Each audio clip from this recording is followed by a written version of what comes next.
Let's bring in the new NDP leader, Avi Lewis. Mr. Lewis, I think I had you. There you go. Congratulations, sir. Nice to see you. Nice to see you.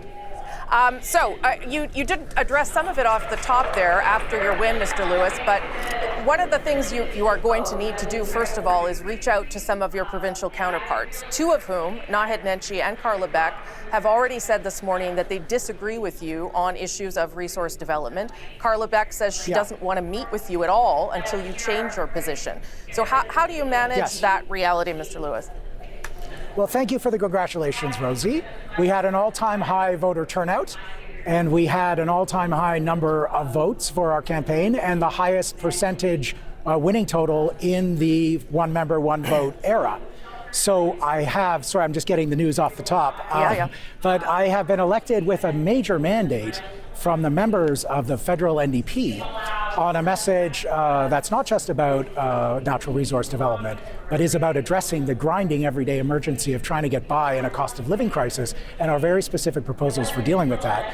And we have a huge mandate from our membership on a vision that's been very consistent. We have a responsibility to those members to be consistent. Now, I've reached out to Carla, and I believe that the way around these very natural New Democratic differences is through conversation. I happen to be a person who welcomes hard conversations. I think they're really necessary, and I embrace them, and my door is always open. I look forward to talking to Carla when she's ready. I can't change our position because, as I say, I've been elected with a mandate to carry it out. Understood. But when it comes to Naheed, I want Naheed Nenshi to be the next premier of Alberta. We must get rid of Danielle Smith, and Naheed Nenshi has stood up for trans kids and stood up for workers against the unreasonable use of the notwithstanding clause, and I'm utterly devoted to Naheed's victory. Despite the fact that he's not a member of the federal party, we are still New Democrats in spirit, in soul, and in fundamental values. I don't have a lot of time just because you guys were running a little bit late, so let me just push ahead.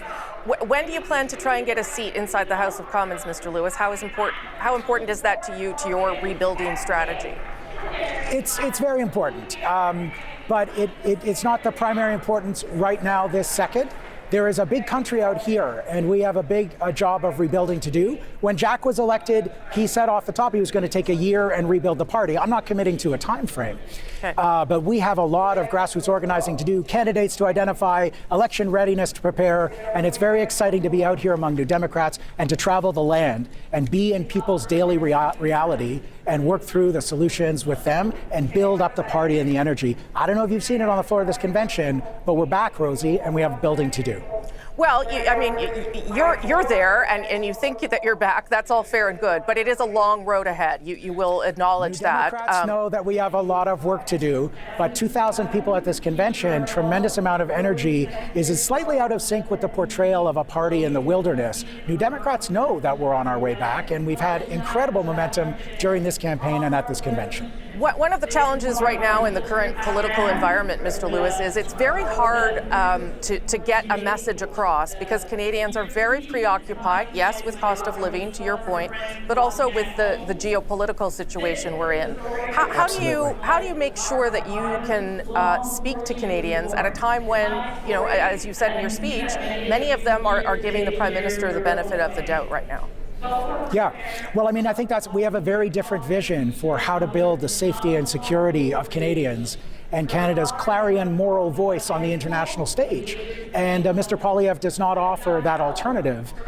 We offer an alternative. We are an anti-war party. We are always up for defending international law, and we're ready to denounce illegal wars and illegal adventures like the ones we've seen in Iran and the genocide in Gaza. And the NDP can be a voice of moral clarity to speak to Canadians' concerns about the geopolitical situation. We need to make common cause with other nations that believe in the fundamentals of peace and international law.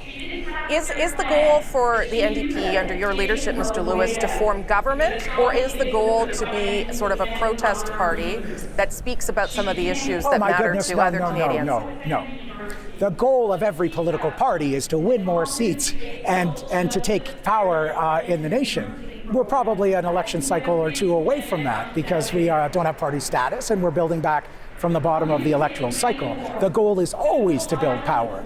The number of votes in this election, in this leadership race, the number of new members, we are building our base, we're building a bigger tent, and we're coming back as a party.